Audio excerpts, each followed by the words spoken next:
Good morning. I'm Saul Palavin, President of the American Institutes for Research.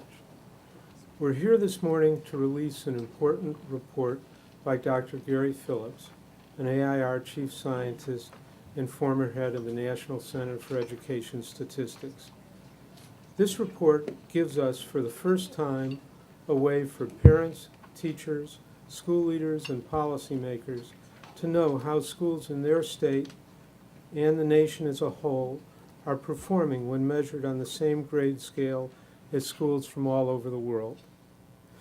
Let me begin with a word about AIR, the sole sponsor of this report. AIR is a nonprofit, nonpartisan research organization. We conduct research and technical assistance in a number of fields. We are deeply involved in studying how to improve school performance, including how to better measure how much and how well students are learning. Our social scientists, psychometricians, and other experts do important work on human development and workforce issues, on health, and on international development. Our mission is to conduct and apply research in ways that improve people's lives with a special emphasis on the disadvantaged. Much of this work is conducted for federal agencies and foundations, but we conducted this study, called the second derivative, on our own. We did this not only because advancing the public good is our purpose, but also because the signature of much of our work is making research relevant and presenting findings in clear, compelling ways so that policymakers can put them to good use. It isn't news that American students trail their counterparts in Hong Kong, Singapore, and Japan in mathematics. We know that from international assessments given every few years in dozens of countries. We also know a great deal about our students' performance from the National Assessment of Educational Progress, NAEP. But each of these test instruments is graded on its own scale, and the results are often couched in terms like basic and proficient. In this country, we have the troubling situation where a number of states are telling the public their students are doing well on their state's own exams, only to have NAEP come in later and report that large numbers of students are not doing so well. Gary's work gives us the results of TIMSS, the Trends in International Mathematics and Science Study, and NAEP in a report card with a well-defined but simple grade format. The format allows us to not only know how different countries' pupils perform in mathematics, but also how each of the 50 states and nearly a dozen other big city school systems rank on the same scale. Gary Phillips' report has used sophisticated analyses and crosswalks to develop a simple, common-sense report card that governors and policymakers, like our new Secretary of Education, Arne Duncan, have been looking for.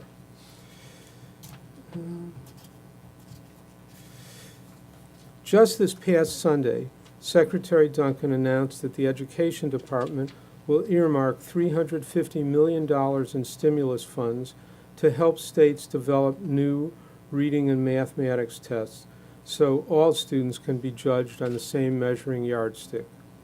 Duncan told the Associated Press, and I quote, if we're going to have world-class international standards, we need to have world-class evaluation behind them. A word about Gary, who was Vice President and Chief Scientist at AIR. He earned his PhD at the University of Kentucky. In a distinguished career at the National Center for Education Statistics, he oversaw NAEP, especially during a period of its enormous growth, as well as U.S. participation in TIMSS and the groundbreaking National Adult Literacy Study. He has published or presented more than 200 papers, taught advanced courses in mathematics, and conducted hundreds of workshops in statistics and psychometrics. He is one of the nation's most respected authorities in large-scale assessment. It is my pleasure to introduce Gary Phillips.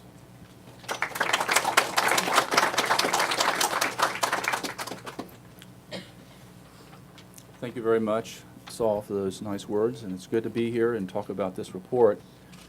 Let me describe briefly why we did this report. Over the next several months, the Obama administration will launch a new $5 billion initiative referred to as Race to the Top. Part of the funds will go to develop what are referred to as fewer, clearer, and higher common standards. And Arnie Duncan has indicated about $350 million of that would probably go toward that, as Saul just mentioned. In addition, as you know, the NGA and the Council of Chief State School Officers have already begun an extraordinary effort to do just that, and almost all states have already agreed to participate in this project. At this stage, the project is developing what I would refer to as common content standards. Later, it will go on to the test development stage. Eventually, it will want to establish challenging performance standards that have been internationally benchmarked against the best in the world. That is where the current report comes in. This report being released today supports the importance of international benchmarking against the best of the world. And the report shows that international benchmarking is not only feasible, but it can provide insights and understandings to policymakers that they might otherwise not have. So I will briefly describe the report sort of in two parts. One is to talk about the grading system, where that comes from, and then to go over the actual results of the report.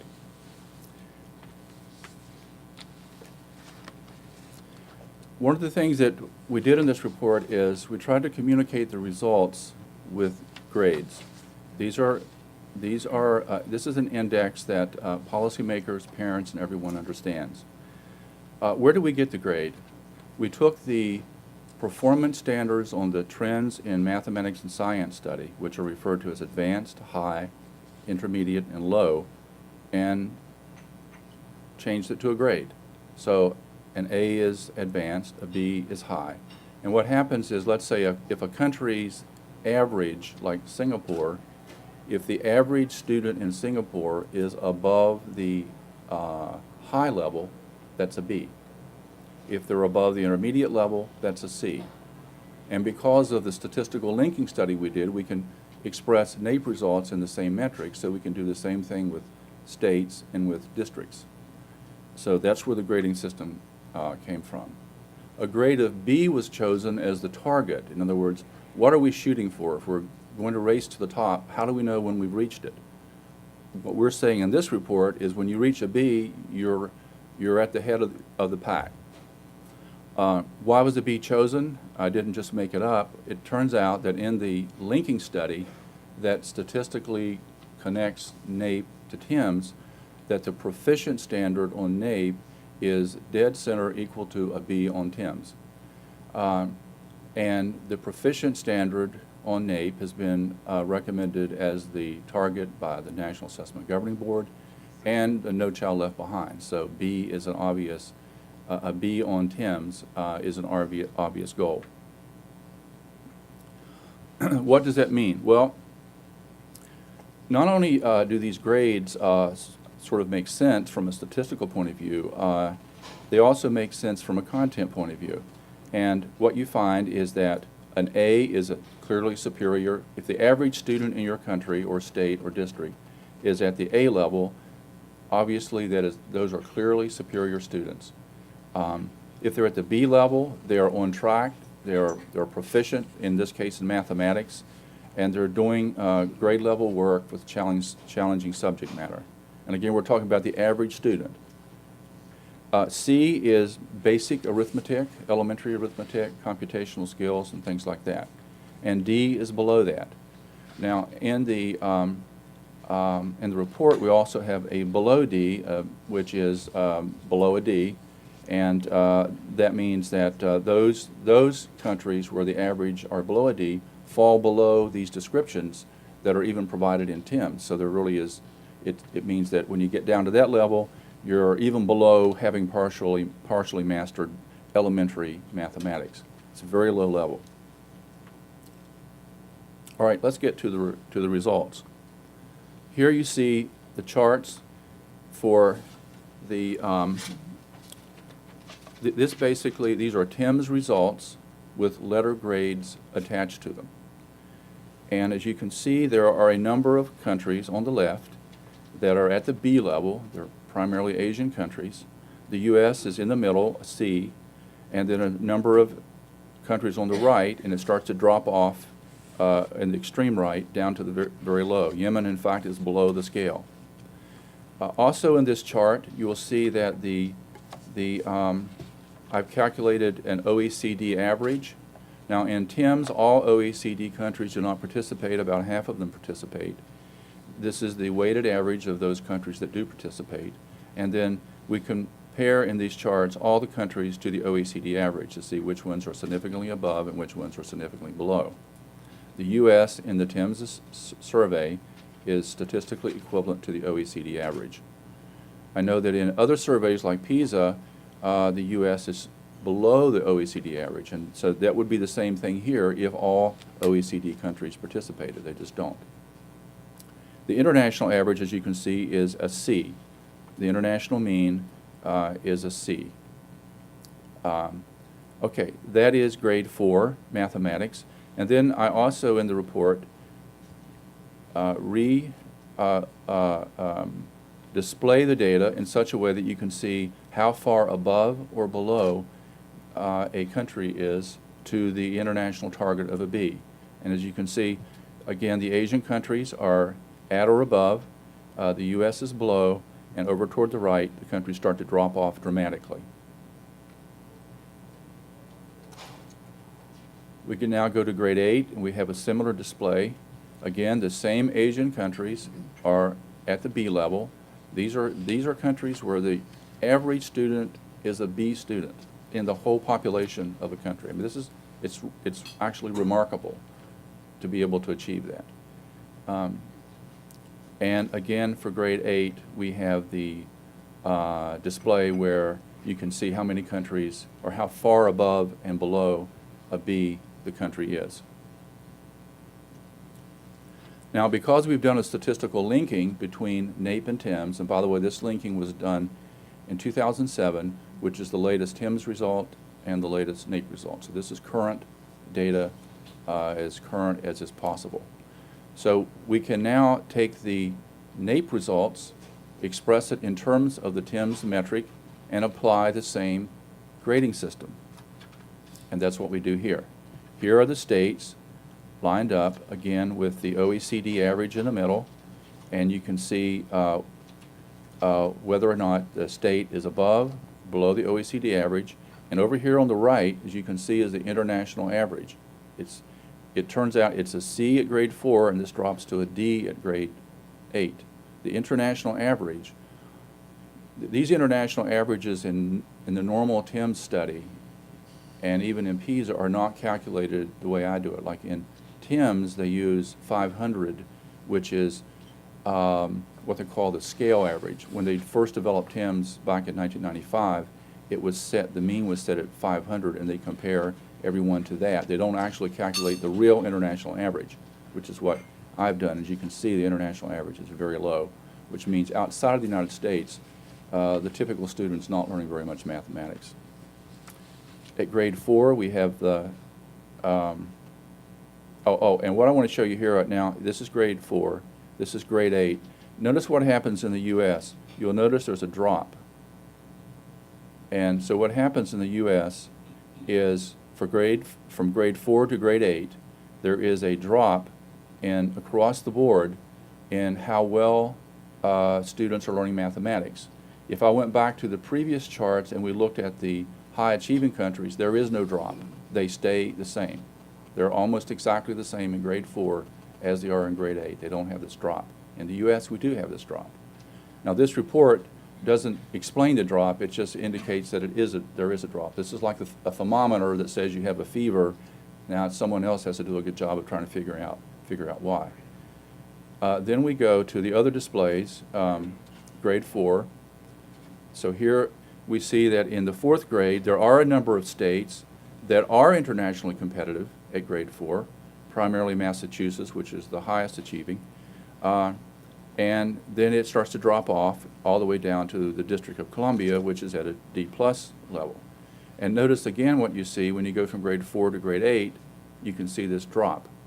So there is a big drop, and by grade 8, the states you only have Massachusetts, which is just below a B, which is a B minus. No one actually reaches the B level.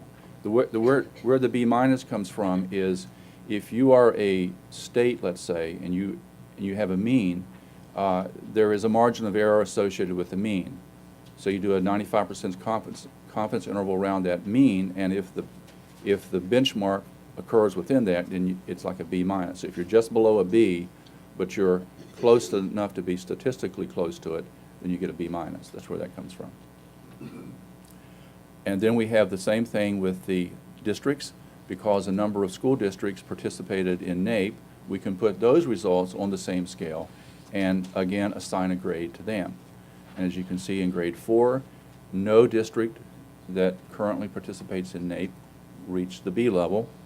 The highest achieving one was Charlotte, which was a C+, and a C+ means you're halfway between a C and a B, so you've reached the halfway mark, so you get a little bit of extra credit.